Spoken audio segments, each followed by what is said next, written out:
welcome to Tub Talks with Damon. My very special guest today, returning to the tub, is Neil, the Erotic Hypnotherapist. Hello, hello. Hello, hello. It's so good to see you again. So great to have you back.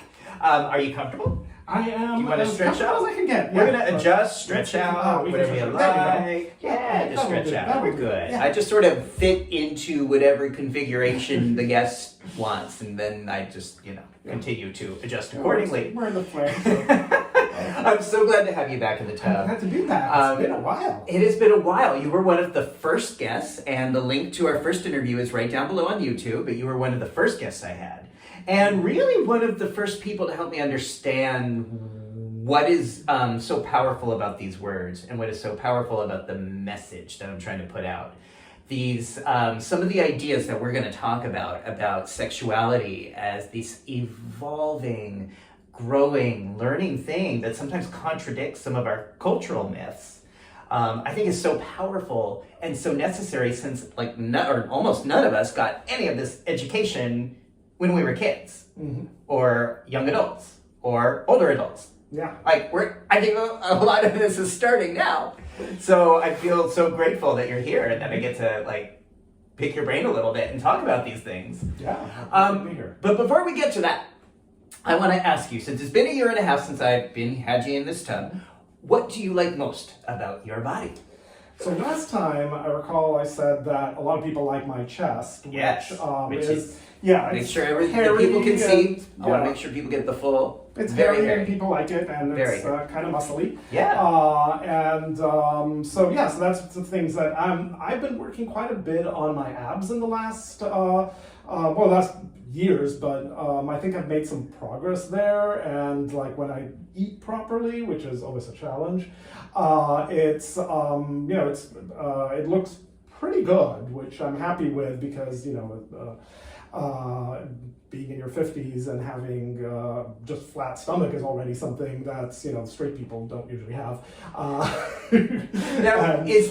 So it's nice, and sometimes you can actually see actual abs, which is pretty cool. Yeah, and you are now 50. I'm about to turn 54. Yay! That's so great. And now, why abs, or why would you want to have abs at 54? Vanity? Yeah. No, I mean, it's, I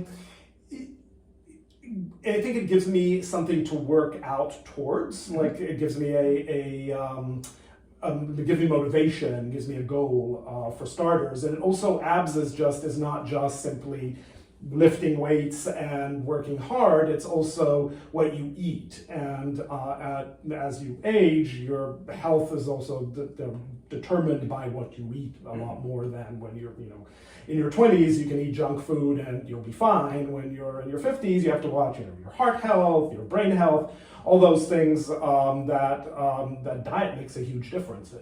And so it's sort of seeing good abs is a sort of reminder that I've been eating my salads and my fruits and vegetables and lean meats and doing that. I actually like healthy food. I'm not someone who I do have a sweet tooth, so that's a challenge. That's always a challenge. But I try to have a lot of fruit and vegetables, like fruits specifically, but for the sweet tooth. And also I get once in a while I'll have dessert. It's not that I'm denying myself, but I think that's the additional thing from having abs is it's just a good sign that I'm taking care of my health. Wow. Okay. I'm curious. We did. Tell me more about the connection between food and brain health. There's a lot of research about that recently, brain health, and that's something that's important to me as I age. Me too. I have noticed some, my memory's not as good as it had been. Always had a fantastic memory, and it's still good on average, but it's not as good. And it's really, I find that sleep affects it very, a lot. How well I sleep really is affected. It affects my memory and general cognitive abilities, but also food does, because there's just the things that affect the heart also affect the brain, because brain also relies on circulation. And so all that, there's tons of research that shows that the same things that cause the heart attacks, for instance, also cause strokes and also cause dementia and things like that. So it's eating healthy is definitely one of the important things to also keep your brain sharp, not just your heart and have abs. And that I do think is something I know I need to understand more about that. Because I don't have the best diet, and I am worried about memory loss given genetic programming. So family history. Same here. So I'm aware of that, but I feel like I don't really know much about that. So I'm learning more about that too. That's. I only know what I read. Probably, I read a lot of the news and I read a lot of scientific articles. I'm not good enough to read like actual research, right. But I can read about the research and understand it in a good sort of layman way. And so I try to keep up with what's healthy and what science has been showing. And there's also a lot of things to do with the gut microbiome, the bacteria we have in our gut, which also affects things like the brain and especially mood and how sharp you are and things like that are affected directly by food. And things like depression, there is a research that shows that there is some correlation to the gut bacteria. We still don't know exactly how, but things like that. So having a healthy diet is also good for things besides just how good your memory is, but also your mood and your how you reflect on the world in a way, how you see the world. Interesting. So, it's fascinating stuff. It's another thing about I think that we're going to be learning and hearing more about. Now, in terms of the mind, in terms of the brain, this has a lot to do with what you work with day to day in your New York City practice, and I think this is really exciting, and because I think you have an approach to sexual health and emotional health that a lot of people don't know about or a lot of people don't understand. So what is an erotic hypnotherapist? So I like to say that I'm an erotic hypnotist and also a hypnotherapist. Okay. There's an overlap between them, but the two are sort of separate in some ways. So firstly, hypnosis is a natural state of the mind. Like the trance state is a natural state of the mind in which the person becomes suggestible, which means that we have access to the person's subconscious, and the subconscious will readily accept suggestions, which could be to change habits, to change how you view yourself, to change how you view certain situations, and lots of other things like that. So with hypnosis, you can fix all kinds of issues that a person has, even some that are deep-seated. And then because hypnosis can create all kinds of phenomena that can be used for fun, erotic hypnosis fits in with that. So with erotic hypnosis, you can make someone feel like they're having an orgasm, or they're getting fucked, or you can use it as a form of bondage, for instance, which is something I do. And generally, a lot of people are turned on by hypnosis itself, which fits into the erotic hypnosis thing. They're turned on by the idea of being hypnotized, being controlled through hypnosis, sort of the fantasy idea, which is not real, but hypnosis can simulate it to a large degree, and that's something that a lot of people really enjoy about it. Wow. So you help these people have this experience. You mentioned one of the things that sometimes they feel like they're having an orgasm during a hypnotherapy session. Yes. Tell me more about how that happens. Basically, if you want to get technical, we call that in hypnosis speak, we call that a kinesthetic hallucination. Kinesthetic means of touch or feeling, hallucination meaning it's not actually happening. But as far as the brain's concerned, it is happening. And so you can, any kind of a sensation that a person can imagine with hypnosis, you can make it feel as though it is really happening. And so orgasm is one of them. I typically do it by having a person recall an orgasm they had, and then I'll link that to what's called a trigger, which is something I do that can then trigger it at any time, like when they're awake. So my typical trick with that is I'll grab their wrist. And as I'm grabbing their wrist, they will feel, for as long as I'm grabbing their wrist, they will feel that they're having an orgasm. There are examples of that on my Twitter. So that's one good example. Another good example is feeling like they're being fucked, which is a super safe way to explore that. Of course, you have to know what it feels like to be fucked for that to really work, because again, it uses a memory. But you can feel like you're being fucked without actually anything in your ass at all, which is another fun way, saves time on cleaning out and all that, and it can feel really good. And then as I mentioned, you can feel like, for instance, one of my standard tricks, I make people feel like they're handcuffed without any handcuffs. And again, that relies on a previous. Not necessarily, because anyone can imagine that they can't separate their wrists. That doesn't need to be. They didn't need to actually have been handcuffed. As opposed to like being fucked, which the sensation is not what you expect.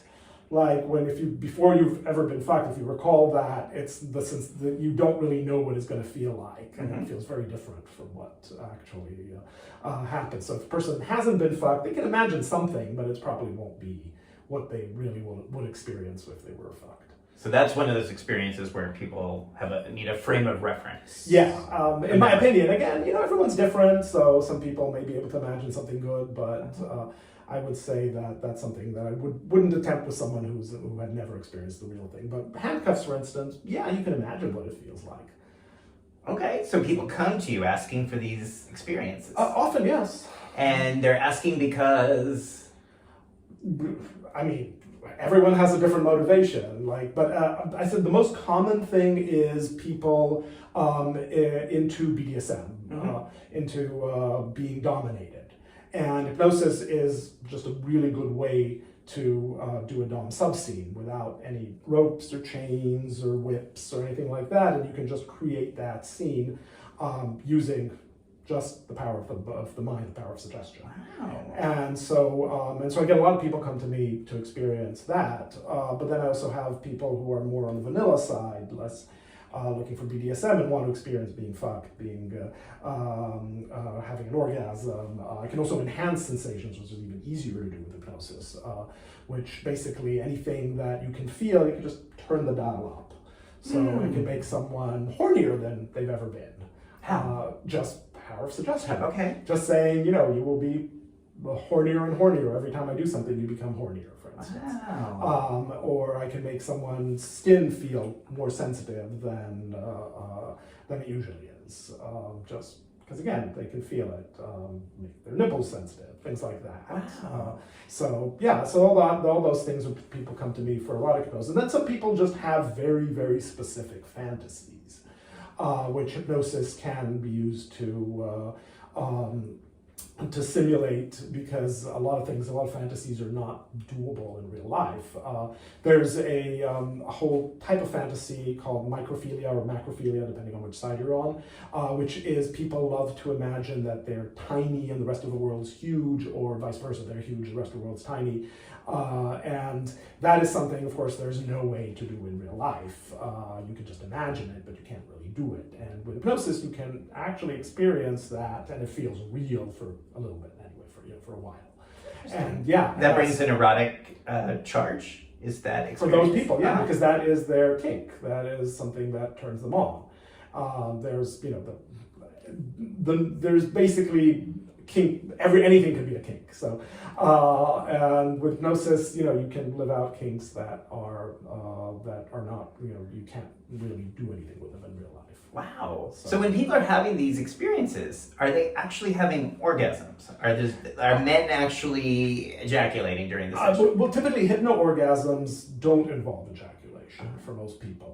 For the vast majority of people, I've had one or two who actually ejaculate as well, but that's a rarity. Most people don't ejaculate with hypno-orgasms, but typically I do like to end a session with an actual orgasm, because it's a good sort of stopping point, and unless the person doesn't want to, which has happened, but most people do, and it's a good point to end the session. And I can also increase the intensity of that orgasm, because again, you can increase intensity with hypnosis. So that's a fun little trick. Wow. So people come to you when they're seeking out these experiences. It sounds like some of that might be pleasure-based.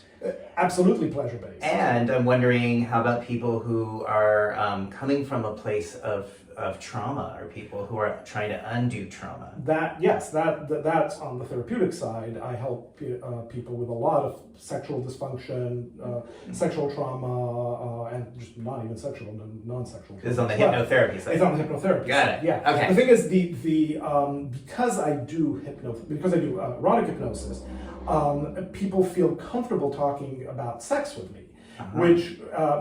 So then they come to me with sexual issues, because if I had 10 cents for every time I heard someone say, I can't talk about this with my regular therapist, I'm coming to you. You don't want to hear that, but it happens a lot. I get it. I really get it. Yeah, and it happens a lot. I was making a face because, in case people don't know, I'm a therapist, and it's true. Like I as open as I wish to be, I know that sometimes clients don't feel comfortable bringing their sexual questions, fears, hopes, inspirations into the therapy room. I try to create an environment where that's possible, but most therapists in the United States do not. Yeah, and that's the thing. So I have a lot of people come to me because they just don't feel comfortable talking with their therapist, but also. Hypnosis is a really good tool to deal with a lot of types of sexual dysfunction that regular therapy probably would take years, if at all, able to deal with. Such as? Anything involving anxiety, performance anxiety specifically is one of the biggest things. Performance anxiety is basically a sort of vicious circle, because typically it starts with something not working right one time because of something. And then the next time you're in the same situation, you start getting anxious that it's going to happen again. And that anxiety prevents it from that causes it to happen again, meaning it prevents you from functioning properly. And then that becomes a vicious circle. And then the hypnosis is just really, really good, just cutting through that vicious circle by giving the person confidence that they can do whatever it is that they are anxious about. And also I typically give like a backup trigger for themselves to use to remove stress, anxiety, worry, nervousness, those kind of things. That then allows them to, if the confidence fails, they use that as a backup.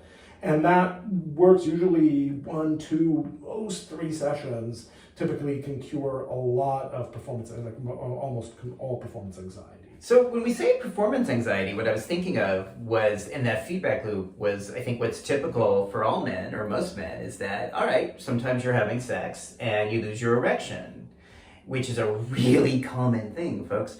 But then that can get into your head of what if this happens the next time? And it's that very what if that increases the likelihood that you will lose your erection the next time. That is exactly the performance anxiety I was talking about. Right. So erectile dysfunction is like the most common performance anxiety. But I've actually helped people with performance anxiety and things that even aren't sexual. I had someone come to me for the inability to pee at a urinal.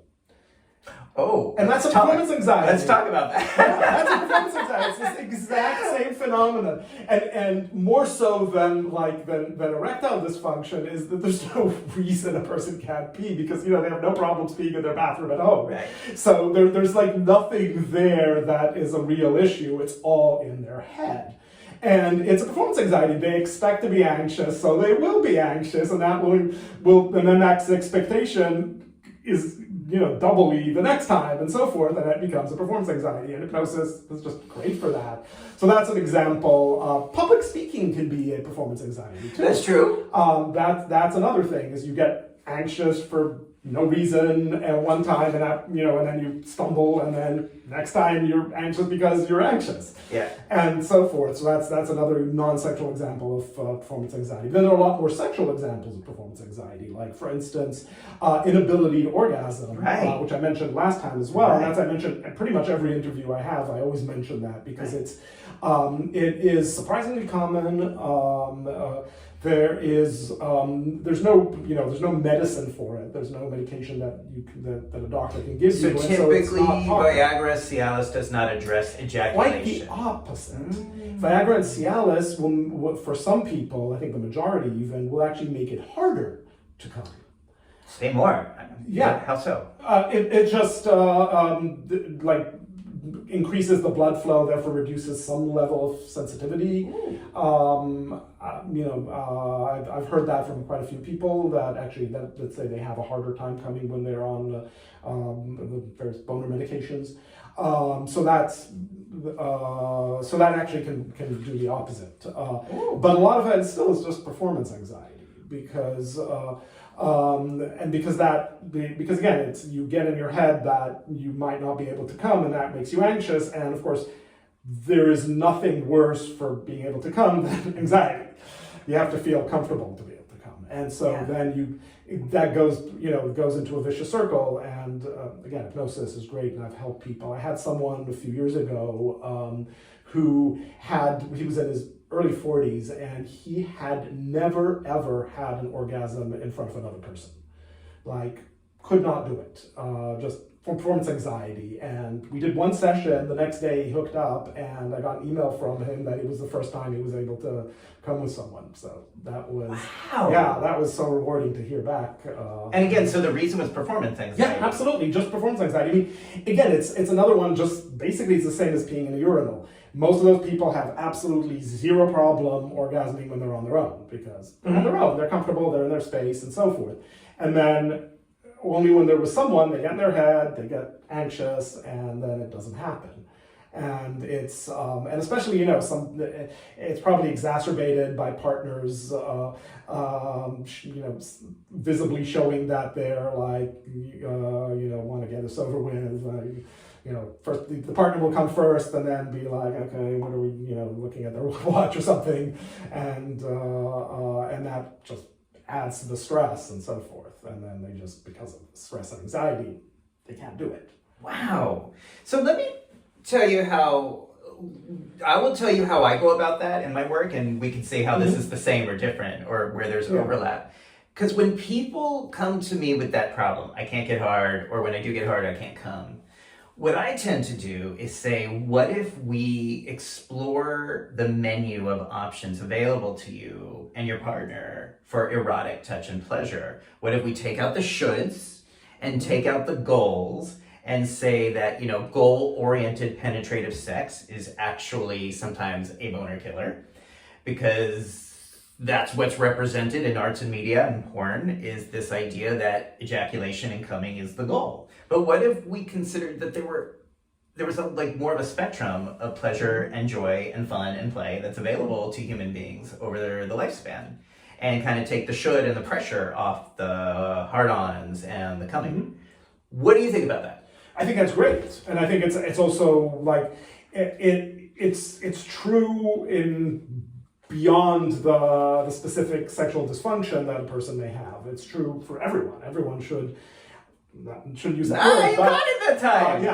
But I think everyone can benefit by not looking at sex as goal-oriented, as all about the penetration and the coming and all that. We can all benefit from it. It's part of that is porn, because that's what porn shows us. And sex is just great intimacy. It's great. It's a connection between two people, and it can be a lot of fun without penetration, without even coming at the end. Right.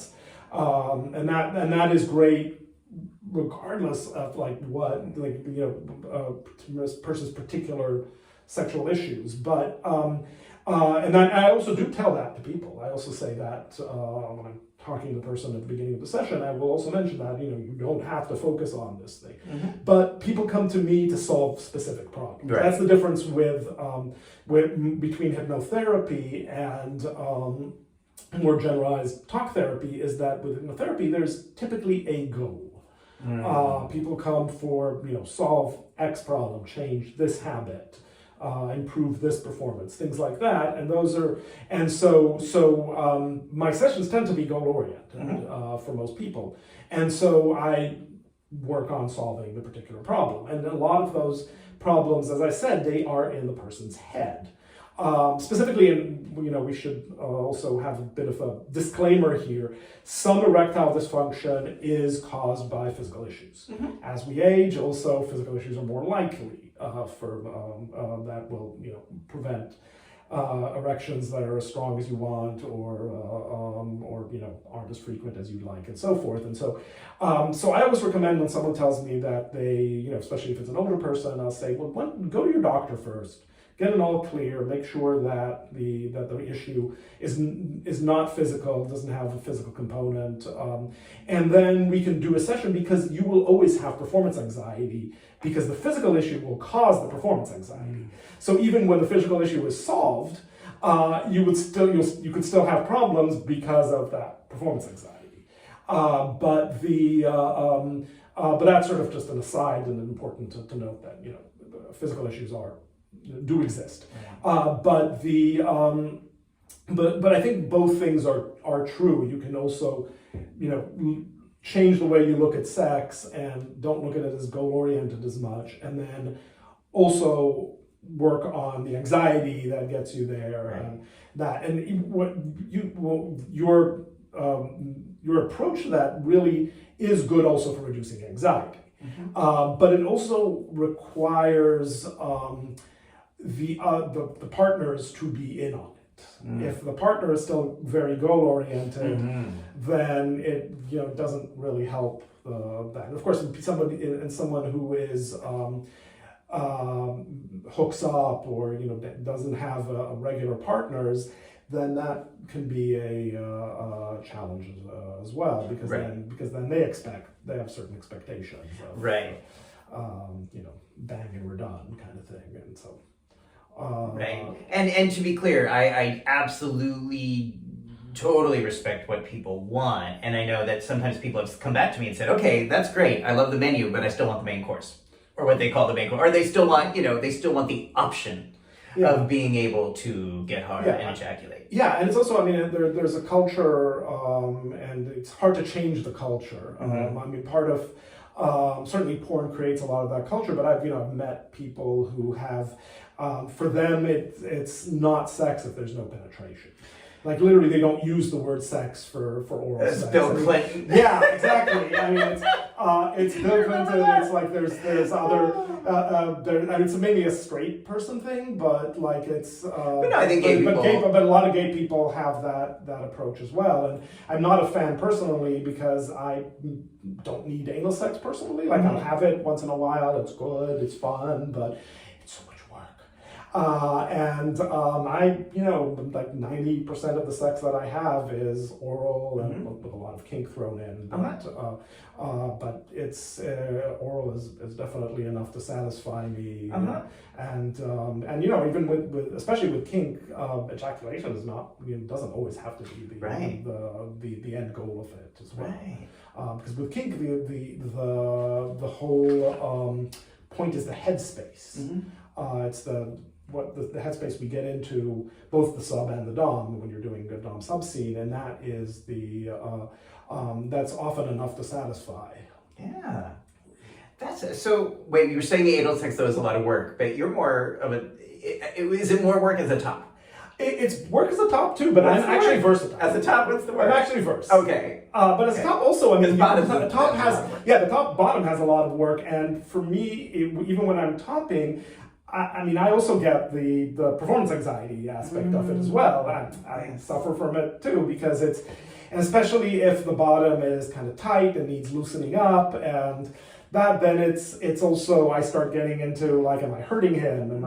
It's like, it's stress. It's anxiety inducing, and also you have to wait for the bottom to clean out, and you have to. There's a lot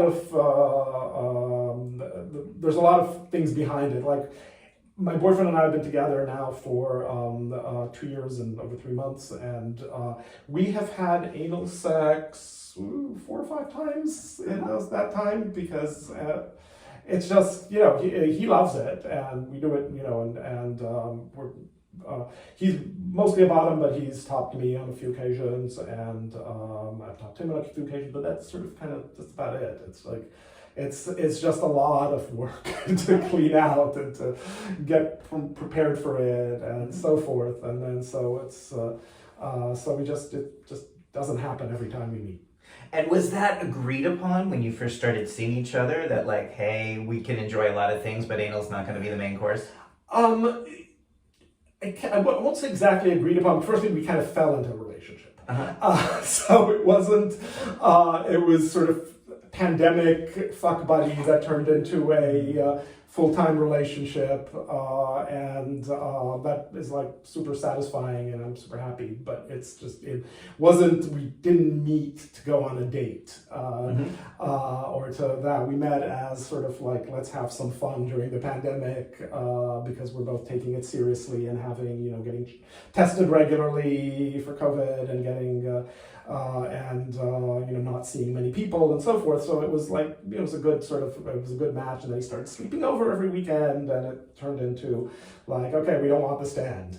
So it was never discussed until like months later when we discussed, okay, I guess we're in a relationship kind of thing. And then and then we also discussed being open and things like that, which had never been discussed. We were technically monogamous simply because we were only seeing each other, and it was pandemic, so we were monogamous for like the first 6 months. And but again, without really discussing it, it just happened, and then it ended up being and then when we talked about it, but also like we met originally on Scruff, and on my Scruff profile, I actually have a bit there that say that anal sex is very low on my priority list, and it'll happen once in a while, but it's not a main focus of mine. And so he had read that. So, okay. So there was communications about it. It's not something we had super talked about a lot, but like. But we had, but yeah, it's, and I'm sure at some point it'll, come up again about how often we want to do it and so forth. Wow. Now, are you comfortable right now? I am comfortable, yes. Okay. How are you? Are you I'm great. I'm great. I just sort of move around. So do you ever feel pressure to prefer anal sex? Do you ever get pressure like you should want to top or bottom or both? In online discussions, yes. For sure. In online discussions, I had a lot of people who, will be like, oh, if we're not fucking, I don't even want to hang out. But I have long ago switched, well into my late 30s, I think I started sort of switching gears when it comes to sex, in that I value quality over quantity. I do not need to hook up every day. I do not need to hook up once a week.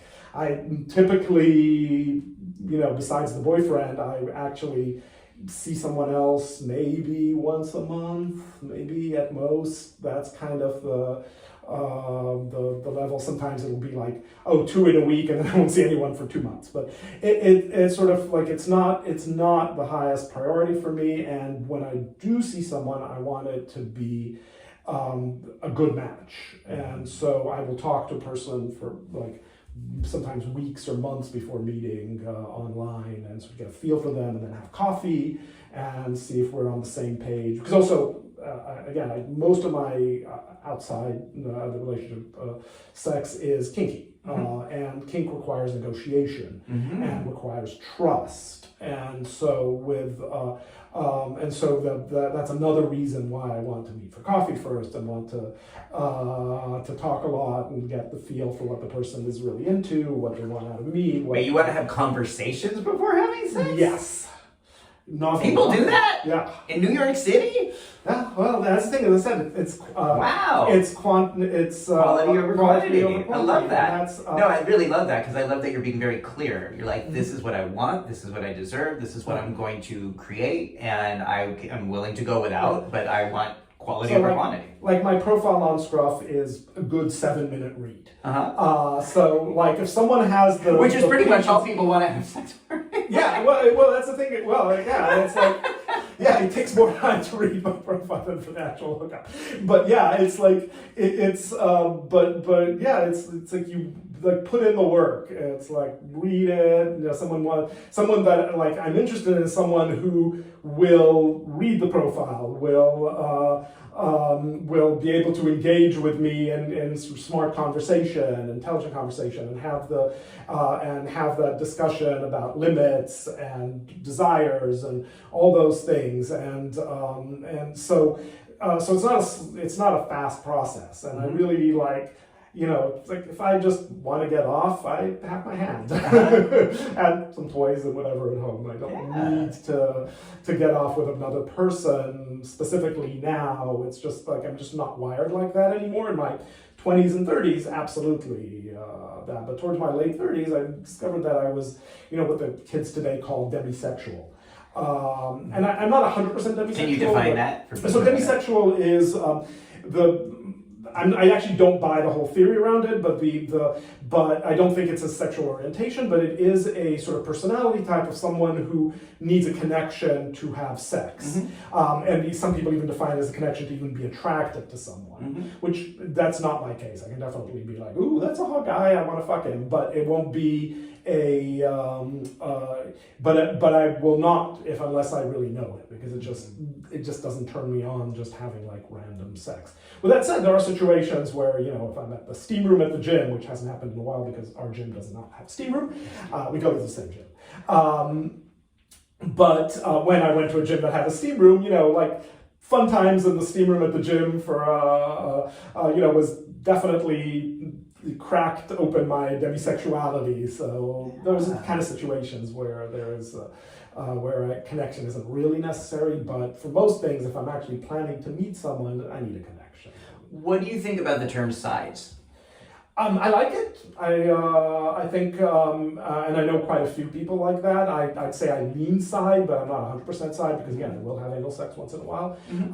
But I do know, I have a few friends who define themselves as sides, and I think it's great. I really don't think you have to have anal sex for it to count. Yeah, and by the way, when I came out in 1989, there wasn't a whole lot of anal sex going on, or at least in San Francisco, it wasn't expected. It could happen, it did happen, but it wasn't like, oh, you have to have it, or there's a should around it, because of AIDS, because we didn't have sufficient testing. There was really no way to know if somebody was positive or not. Yeah. And for me, I was like this horny 19-year-old, and even if someone was positive, it wasn't going to stop me from being with them. And so there were just a lot of other things that we did. There were so many other things we did that I guess now today would be defined as being a side. But it really wasn't about anal sex or goal-oriented penetrative sex. It was more about just like, how else can we get off or enjoy or play or touch or rub or whatever. And so I do think, I love the age we're living in with PrEP and U equals U and all the biomedical interventions and the ways doxycycline prevents STIs, and those are all great. However, I do think they maybe are giving people the impression that there's a limited way to experience pleasure and intimacy with somebody. And I'm on PrEP. Me too. And actually I got on PrEP because of you. And you were definitely the one of the main factors I got on PrEP. And I think to a degree I'm sort of wasting my PrEP because I have so little anal sex. Well, now, are you on the daily method? I am on the daily method. It's just because it's easier for me to. Okay. Do you know about? Yeah, I know about 2-in-1. Yeah. Okay, so 2-in-1, just in case people don't know, that if they're not really having that much sex or only occasionally having anal sex, they can use an intermittent dosing strategy to use PrEP to prevent HIV. And I think that doesn't get talked about enough. I know, that is true. But I'm just on the daily because it's just easy for me to take a pill every day. That's just, me too. You know, as I age, I have other pills I have to take every day, so it's just easy to fit it in my routine, and then it prevents things like forgetting and timing. And, right. Because timing and scheduling is important for 2-in-1. So for me, it's just easier. It's just easier. Yeah. For some people, 2-in-1 is absolutely a great deal. But and certainly probably easier on the body, I guess, a bit, although PrEP is, relatively easy on the body, but it has a safety rating of A. I mean, it's really rare that anyone has side effects related to taking PrEP, either Truvada or Descovy. But again, that's it's still another medication you take, but I'm willing to, have the balance of effectiveness versus cost and risk. I don't think it's great, but it's still it's a little. Yeah. With PrEP? I mean, I don't think there's much of a risk, but that's the thing is, it's because it's almost such a tiny risk. Yeah. I mean, I've had, my kidney function as ticked up one of the things, so it's something, my doctor watches every 3 months. Well, that's smart. And there's about 12 reasons that one's kidneys or creatinine levels can vary over the long haul. Oh, I mean, even being out in the sun. Yeah. Or working out at the gym. Drinking protein drinks. Exactly. So. All those things I do. so my doctor's watching that, and it's like one of those things that, and again, because I age, and actually it's one of the things I like about PrEP is it also forces me to go to my doctor every 3 months. And that's, as I age, it's really good to take care of your health by getting, she also checks my cholesterol and my blood sugars and things like that every 3 months, so that we keep tabs on all that. And so it's generally makes me a healthier person. And of course I get my STI checks and things like that. Yes. So. Now, may I ask you more about kink? Mm-hmm. Okay. And I ask consent for that because I think it's important to ask. Yes. But can you share more about what are the kinks you enjoy and what are the kinks that bring you pleasure? So my main kink is hypnosis. That's how I actually got into hypnosis by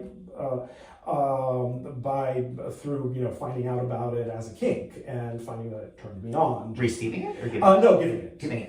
Yeah, I've always been on the dom side in that respect. Okay.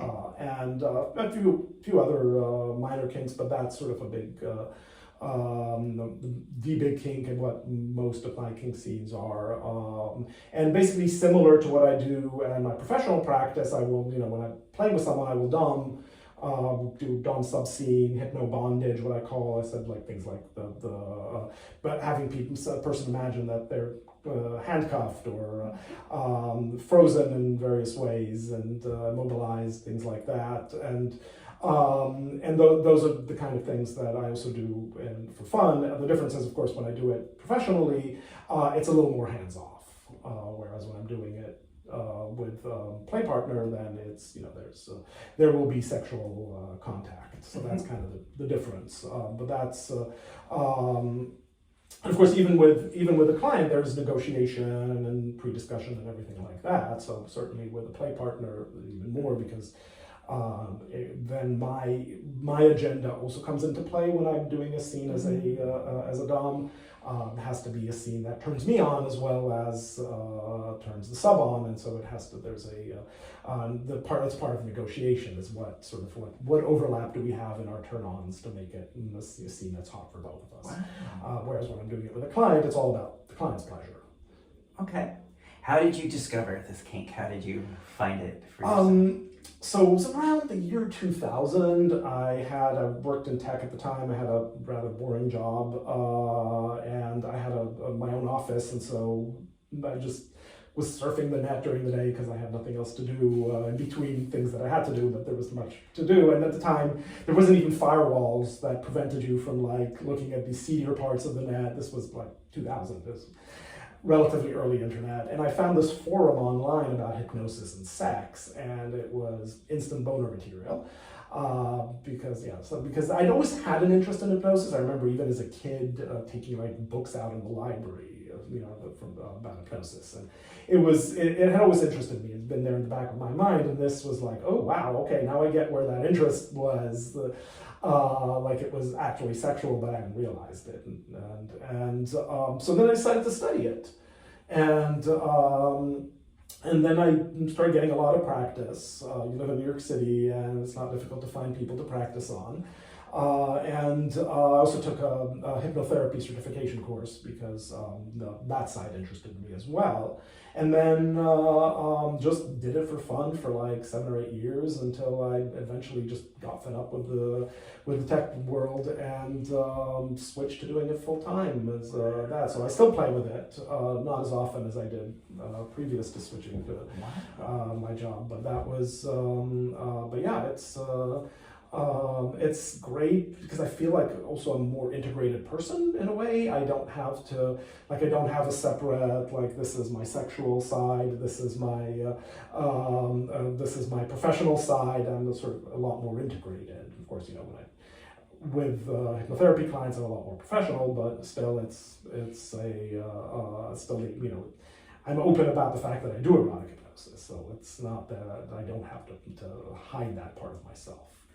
Beautiful. Wow. So really honoring this charge, this energy in your body that's turned on by hypnotherapy and creating life around it. So the turn on from hypnosis itself has waned over the years just because I do it so much. It's like it's not as much of a turn on as it had been. Just that it does when I actually do a dom sub scene and I'm doming someone and they're into it and it's really hot, then I guess I'm definitely very turned on. But when I'm just doing hypnosis for hypnotherapy, then no, I'm not turned on anymore. But I still really love the process.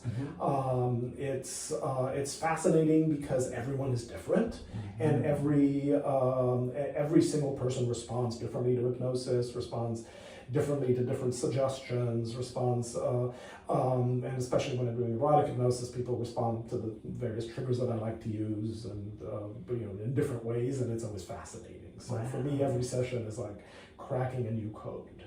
Ooh, I like that. Any other kinks that appeal to you? I have a few other sort of kinks. I'm also a bit of an exhibitionist. That's kind of like a bit of a kink. Not one that I do too much. I do love public play, so that fits in with that. There are a few other kinks here and there, but the main one is hypnosis. And that's what I'm kind of known for. What's public play? Public play is like like going to the Eagle and like, for instance, taking a sub to the Eagle and doming them there. And that's like a super hot thing that I've done on a few occasions. Nice. So that's kind of what I call public play. Nice. There's also more subtle public play. I've given hypno orgasms, that sensation of having an orgasm to like a sub on the subway. Wow. So they're sitting there and like, and it's really hot to watch. They can't do much, and it's like nobody else is aware of it, of course, because that's consent as well, very important. When we do public play, there's a certain level. I can do it at the Eagle. People at the Eagle have consented to see sexual things because it's the Eagle. But people on the subway have not, so there's a limit of what I can do. Wow. But that's an example of a different type of public play. Wow. So I love that this is integral to your life, that your pleasure, that your kink is part of what you've created for yourself in this life. Because I think too many people sometimes see these things as compartmentalized. Like, my public figure, my work stuff is here, my purpose or work is over there, and then the pleasure and the kink I keep hidden away from the rest of the world. Which, again, sometimes feeds the kink and makes it more pleasurable, people, and that can work. Yeah. But I think for a lot of people, there's something to be said for really integrating into your life, showing up fully in your life as a sexual person. And this, for me, coming out kinky was the second coming out. It was really very similar to my first coming out. It's sort of, first you have to tell yourself, admit to yourself that you are gay or that you are kinky, and then tell the world about it. And just like when I came out completely and not hiding the fact that I'm gay from anyone. I do not hide the fact that I'm kinky from anyone. And because I think lying and being or not completely truthful is super stressful. At least for me, it's always been super stressful. I'm a terrible liar. And so it's like the whole stress of being in the closet, whether it's about being gay or about being kinky, the whole stress of that was terrible on my psyche, on my health and well-being. And so being out about it and sort of being integrated in as a person, for me is a huge stress reducer. Me too. I agree. Being able to do a naked bathtub interview show as a therapist has been quite liberating. It's been strange, but it's been quite liberating. And, partly it's like me saying, this is part of who I am. And my profession teaches me to compartmentalize these different facets. Not so much in New York City, but I think in the rest of the US. Mm-hmm. So yeah, to me there's a lot of liberation in saying, yes, I'm a therapist. Yes, I'm a bathtub host. Yes, I yap about sexual health and PrEP and U equals U and sacred semen exchange around the world as much as I'm able to. And these are things that are integral to who I am.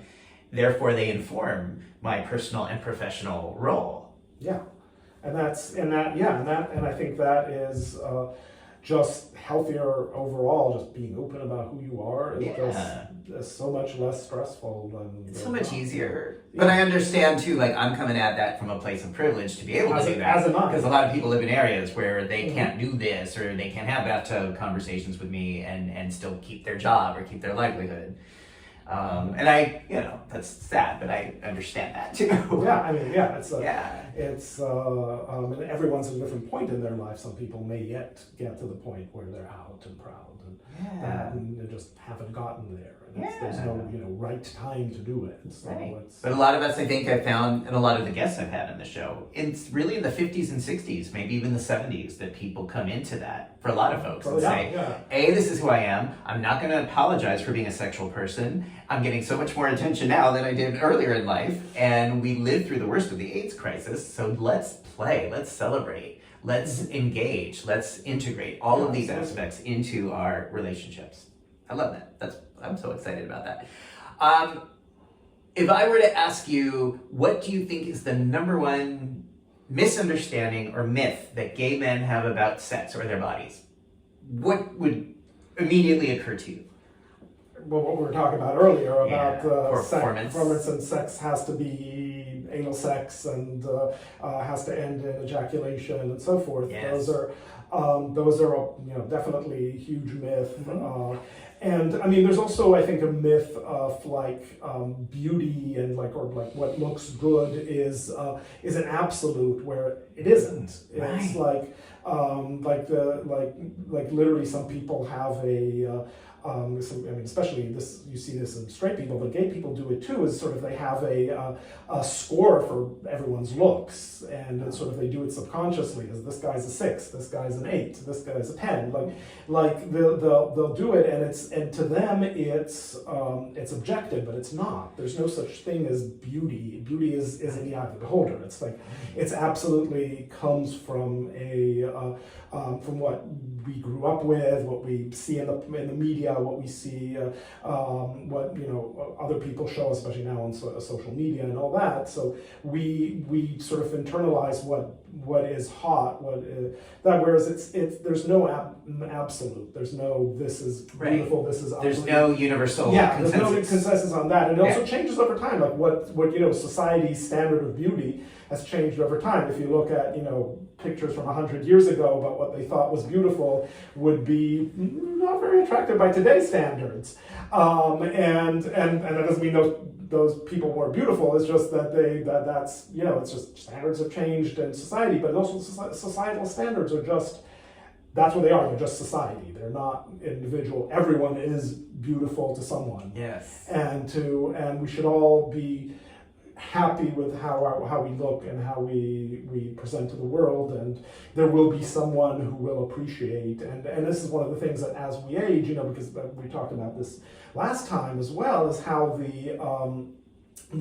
that used to be that gay death was at 30, and then maybe it went up to 40, but it was like you were not a sexual person anymore after 40. You were just like that, and then I turned 40, and suddenly I was getting all this attention from young guys because they're into daddies. We talked about this last time, and but that's worth repeating. Yeah, and that's worth repeating. And so the idea of I had an idea of okay, my my sexual life is ending when I turn 40, and then it was oh no, it's not just not ending. It's actually gotten much better and gotten much more appreciated, and that. So now I'm in my 50s, and there are still a lot of people attracted to me, and that's very heartening to hear, and just getting compliments from people, whether it's at online or in person. it's very rewarding and it feels great, and it's and anyone can, because it's all about exuding the confidence, and it's not, there is no such thing as ugly or beautiful as an absolute, and that's, I think, also a misconception that we have to get rid of those scores, get rid of the idea that one person is absolutely beautiful and one person is absolutely ugly. It's just, it does not exist. It does not. It's not cross-cultural, it's not universal, it's not historical. It is simply bullshit that I think people created to sell products and make you scared of growing up alone. That if you don't look like this perfect, like white, hairless twink, you're going to be sexless and lonely when you pass 40. Which is so ironic because turning 40 was not a guarantee for a lot of us who came out during the AIDS crisis. So it's like, all right, we're already fighting or trying to stay alive. And then now it's like, oh, if you turn 40, you're going to never get laid. And the reality, I think, of these interviews is that I am hearing exactly the opposite. That people who are passing 40, passing 50 are finding, dang, I got mojo. Yeah. I got groove. And a lot of people are into it, no matter what I look like. So it's more about, as you said, the confidence. It's more about the energy than it is about the specific physical type. Mm-hmm. And I wish everybody knew that. Yeah. And also everyone has a type, and some people are, I've met people who are looking for very specific types, and people who have a wide array of types, but it's like, no matter what you look like, you're someone's type. Mm-hmm. Absolutely. And so, which is another thing to just keep in mind, and which helps with the confidence. Absolutely. Absolutely. So I was just a few weeks ago, I was at Beef Dip in Puerto Vallarta, which is the International Bear Circuit event. And if you go to any of these events, it's like, I'm invisible. Like, I got nothing. It's all about really big, hairy guys getting a lot of love, getting a lot of attention. That is the focus. That is the priority. And I just love being in environments where that is centered, where that experience of being larger and hairier and older is centered in a really, really beautiful, erotic way. So if people go to Beef Dip in Puerto Vallarta, this is what you're gonna find. But again, to me, that's just, it's another example of what we're saying. There's absolutely no universal consensus of what is erotically desirable. And if we start from there, then I think that lends itself to a lot of growth and play as we get older, right? Oh my goodness, this is so great. Okay, so if people want to hear more about what you have to say or work with you personally, how can they do that? So my website, I also do online sessions now since the pandemic. I've been doing online sessions. So anybody watching this in the world can contact you. Yeah, not just New York City. Not just New York City. Okay. I do online and in person.